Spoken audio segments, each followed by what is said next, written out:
Right, so I'm here with Ali Poon, who's one of our guitar teachers here at Good Vibes. Ali's got a really interesting kind of background and history, so really looking forward to finding out a little bit about how you got into music and what you're doing now. And we're just talking a little bit off screen about your band Sugar Darling and what you're up to with that. So be looking forward to hearing a little bit more about that and telling our listeners about that. So why don't we start at the beginning, Ali? How is it that you got into playing the guitar, which is presumably is your main instrument?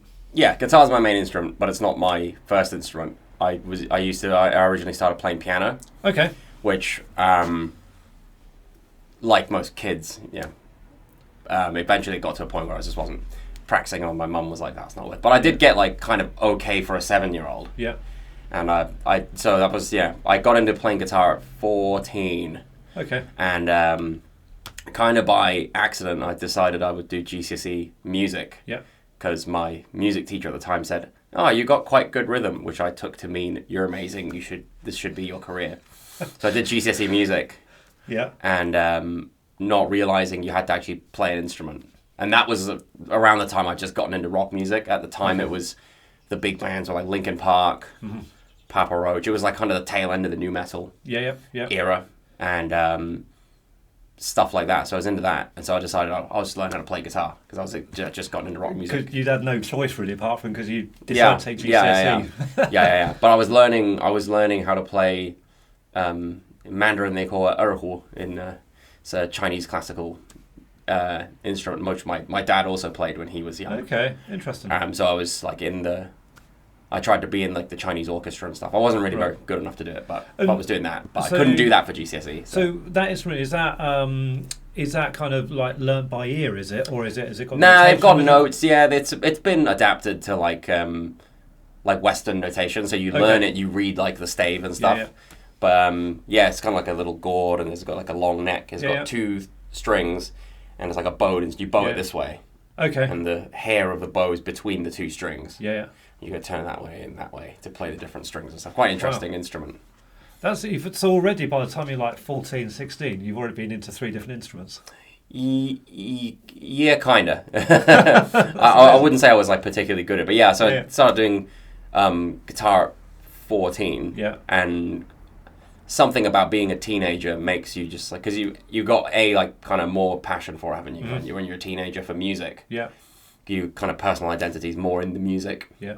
And I got into like a lot of the neoclassical like metal kind of like Scandinavian metal, which has like a lot of the more neoclassical, like Children of Bodom was like the big one. Yeah. You know, a lot of like kind of quite like classical type of sound. So it's kind of really, which makes you practice a lot. Yeah. And when you're a teenager, your motor skills are more developed anyway. So I was progressed through it really quickly. So and how did you find because that kind of stuff, like the techniques behind it, like you say, it takes a lot of practice. Like, how did you keep the motivation and the kind of focus to want to be able to do that? Because that's quite a common thing, isn't it? Is to like, I don't know. It was kind of innate. Difficult and you stop. I don't know. I think that might just be temperament for me because I was always into stuff where there was tricks. Yeah. So a couple of years before, early in secondary school, I was into yo-yos and I would just practice my yo-yo, do these different tricks. Yeah. Anything with tricks. Anyone who's my age might remember like the Heelys shoes. Yeah. So I would do that. I would do tricks. I would like skateboarding. There was tricks. Anything that had like things. I was like, I'm just gonna not quit until I can do it. That's just kind of. So I don't know. I don't know that I necessarily like had to have these different tricks to make me or tactics to make me feel motivated. It was just sort of like I have this like, that's cool. I just want to do that. It's just when it came to guitar, it was something about it made me more. I think I don't know. Probably like when you're 14, 15, you got kind of a rock star dream, right? You're like, maybe one day I'll be with like Tony Iommi or whoever. Yeah. And was it like when you learned the songs or had the inspiration for the songs, want to keep going? Was it a particular song that you were kind of like, I want to play that song, or was it about the guitar?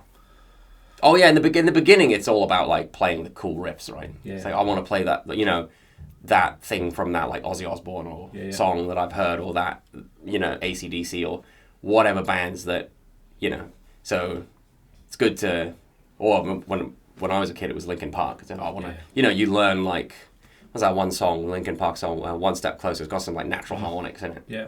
And you know, you learn a new trick, a new technique, and you're like, wow, you know, and you kind of feel like a rock star from having done something really simple, but you know. But it sounds amazing, though, but doesn't it? it's That's like, the thing, is you learn like this trick that like your rock star heroes when you're a teenager they're doing, Absolutely. and you're like, oh wow, I'm like another step to kind of being like them. Yeah, no, exactly. And so you did GCSE music, and then where did you go from there? And then I grew up in Hong Kong, and then I moved to the UK. I went to sixth form. Yep. Sixth form in England. Yep. And I did A-level music there. Uh-huh. And yeah, A-level music was A-level music. It was Bach. It was chorales. It was it was analyzing scores that I didn't really fully understand. Yeah. Did you find that the piano back in the day, when you were kind of 7, 8, 9, did that give you a good basis and a good understanding to be able to kind of read music a bit better? Yeah, it was great. It's a great songwriting instrument, isn't it? Piano. Yeah. It's kind of one of the really good instruments for learning harmony, isn't it? For learning about chords and like scales, because it's in a straight line in a way that it's not for the guitar. Yeah. I went back to playing piano because I'd kind of, you know, I sort of remember how it like all looked and you know, was laid out. But I didn't really play piano. But I started taking piano lessons again when I was 16. Right. Because I had was big Ozzy Osbourne. I listened to a lot of like Zakk Wylde, and he had a solo record where he played a bunch of piano. And I was like, well, if it's good enough for him, it's good enough for me. And I'd just gotten into like I was listening to a lot of Billy Joel records at the time as well. And I was like, well, he's the piano man, so I'm going to be a piano man too. So I, asked my parents if I could take piano lessons, and they said yes to it. Yeah, it's quite a diverse kind of mix of already going from kind of that new metal sound to Billy Joel. Yeah. I don't know. I think it's just good songs are good songs, no matter what style they're in, right? Yeah, whether it's Elton John or if it's whoever. Yeah, absolutely. And so when you've done your A-levels, had you been taking any grades in guitar at this point? Were you just playing for... Yeah, so the first year, I think I took my first grade, I want to say 2 years in. Okay. So I started at 14. I took grade 3 at, I want to say like 15 or 16. Yeah. So 1 to 2 years in, I took grade 3. Mm-hmm. I did RSL, rock school grades. And then another year or two after that, so at 16 or 17, I did grade 5. Yeah. And then at 17, 18, I'd done grade 8. Okay. So I just kind of jumped through the grades. So you've come to kind of almost like an accelerated pathway through. Kind of, yeah, because like I say, if you start when your motor skills are more developed and you have a more developed sense of passion to the thing, you can progress. You don't have to do like grade 1 and then 2 and, absolutely. Saves you a bunch of money. And so you then went on to study music? Yes, I went to the ACM in Guildford. Yep. And that was a great time. 3 years just doing nothing but play guitar. A lot of the tutors who were my teachers at the time. Mm-hmm. I don't know who's there or who's not anymore, but Giorgio Cerci, Nick Meyer, a lot of these, Mike Goodman, a lot of guys who are great guitarists and also great teachers. And were you specialised in guitar? Because I know we talked with Ben the other week, and he was at ACM doing music production. So your one was. I was on the guitar. I was on the guitar course and was just doing only guitar. Yeah. Although I would sneak into practice rooms and like play piano for an hour. And so, what did when you're studying just guitar for 3 years? What do you actually do there? Like, what kinds of things, what opportunities did you get? What kind of experiences did you kind of go through? Mainly it's just meeting people, isn't it? You meet meeting people to form bands with is kind of like the first thing. Yeah. Getting together, jamming with different musicians, watching people because I was like really knee deep in like mostly just metal. Right. I liked other music as well. Obviously, I listened to like, country music and like I said, I listened to a lot of Billy Joel records and stuff. But in terms of like playing guitar, I was really just kind of metal, Yeah. But you go to a place like an ACM or any music college that's like contemporary focused, really, you see these guys, you see different people with who are from different genres and they play differently from you, and you get to like learn new tips and tricks. It sort of depends how, if you're open-minded to it, you can learn a lot of stuff. So there's people, and there's also, because you're not just doing guitar, they get you to do like back when I was there, they were pretty heavy with the music theory. Like you've got to learn your harmony. Yeah. You've got to do, you know, composition and arrangement skills. Yeah. Different voicings, all these kind of, which I, you know, because I wanted to write songs. Yeah. As well, not just play guitar. So to me, it was great. So it's not just like literally sit down practicing for 8 hours a day for 3 years. There's all this other stuff in there as well. You're getting into work with other musicians, play in bands. Presumably you had like kind of performances and things like that. Yeah, a lot of performances, Technique, harmony, composition, songwriting. Yeah. Presumably you got into studios as well there and doing some recording and bits like that. Yeah, so because there's lots of gear there that you can't buy. Yeah. You can't buy a big giant desk and you know, mic up a drum kit and all this kind of stuff. All that, you know, especially not when you're 20 years old. You don't have any money. Like absolutely, and it's all changed so much since then as well, hasn't it? It's become much more accessible, and you know, whilst loads of studios still operate in that way, it's not necessarily the default for everything. Yeah, and my time there was at the changeover. Okay. You know, like 2008 to 2011 was when I was at ACM, and that was, you know, we were talking about, we had a business module, we had a business class, and our lecturer was talking to us, there's this new thing coming out, it's called Spotify. Wow. And you can it's invite only. You can't just get on it, you know. At least to my memory, it was an invite. That's nuts, isn't and it? And it was, everyone was still MySpace. Yeah. You know, it's like, hey, you should maybe think about promoting your band on Facebook. Yeah. You know, this was pre-Instagram. Yeah. Which I think now Instagram and TikTok are the two main apps for promoting yourself as a musician if you're an independent. Isn't it nuts? So like going back then, things that we take for granted and even disappeared, like MySpace. MySpace, gone. Completely gone. All gone. But you know, Spotify has gone from being like then to like it's absolute mainstream. Is probably, if not the foremost way of consuming music and accessing music these days. It's whole world changed. We won't have been looking. Pivoting. It's like bonkers, isn't it?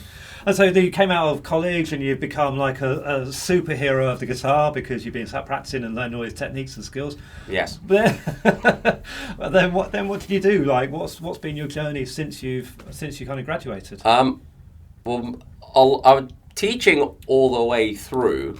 So right when I was about to like finish uni, a guy I'd been in a band with had got in touch and said, "Hey, I'm teaching at this place, teaching guitar lessons. They're looking for a new teacher. Mm-hmm. Do you want to come in and, you know, cool, interview for the job?" And I said yes. And so I kind of like, I'd never sort of intended on really teaching. Not that I, it's just I hadn't thought of it as a thing that I would do. And then I went in and I started teaching.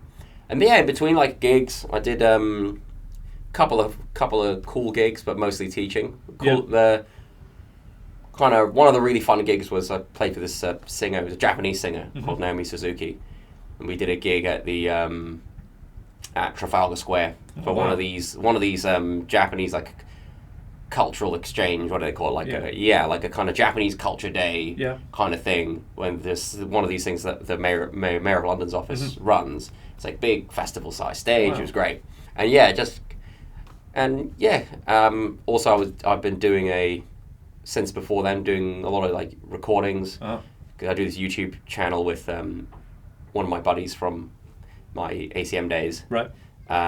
We do a guitar duo called With Ether, where we do acoustic duo rearrangements of a lot of music from like video games and cartoon shows and stuff like that. So that's, Yeah.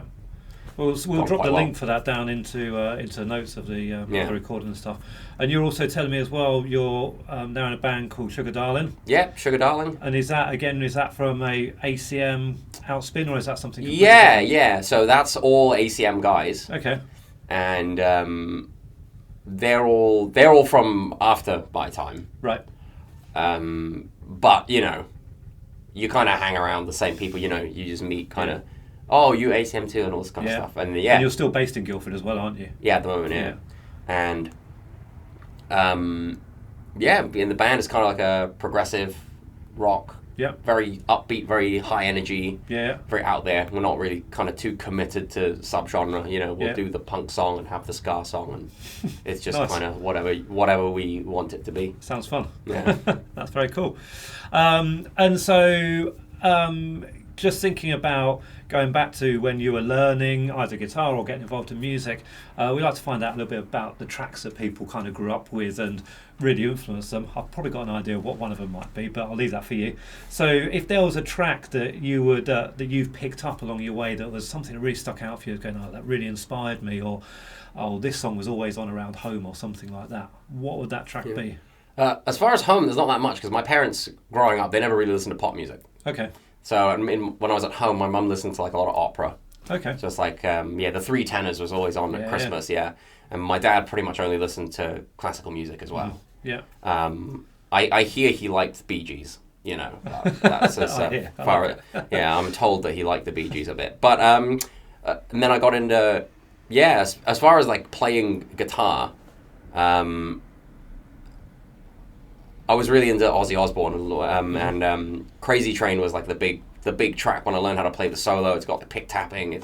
All kind of, that was a kind of a landmark, like a kind of milestone. Like, oh wow, I'm playing real guitar solos now. Yeah. I'm not just I'm not just like playing a small bit. I'm like playing real guitar solo, playing real songs. This is great. It's starting to feel real again. Yeah. It's starting to feel a bit more realistic. Yeah, and a lot of the like 80s thrash stuff. I remember I got a guitar. I had a subscription to Guitar World magazine.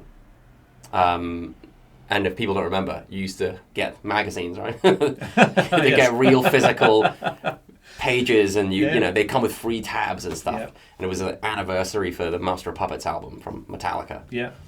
And they had a free tab for a song called Disposable Heroes. And it's a very kind of down picky kind of thing. I learned that song and kind of got into that kind of 80s thrash metal. But that was kind of, Master of Puppets particularly was a really big song for me. Yep.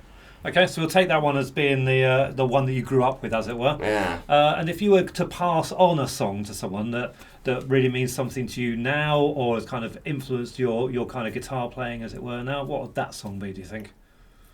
I mean, I still teach Crazy Train so much. Mainly because it's in Trinity. It's in the Trinity Rock and Pop. Yes. That's why. But very convenient, because I know it really like note for note. So I do still teach that song a lot. A lot of the rock stuff. I mean, it's amazing kind of how those songs like still stick around. Because, you know, Metallica and AC/DC and Iron Maiden, you know, rock and metal. So that was dad rock even when I was a kid. Right.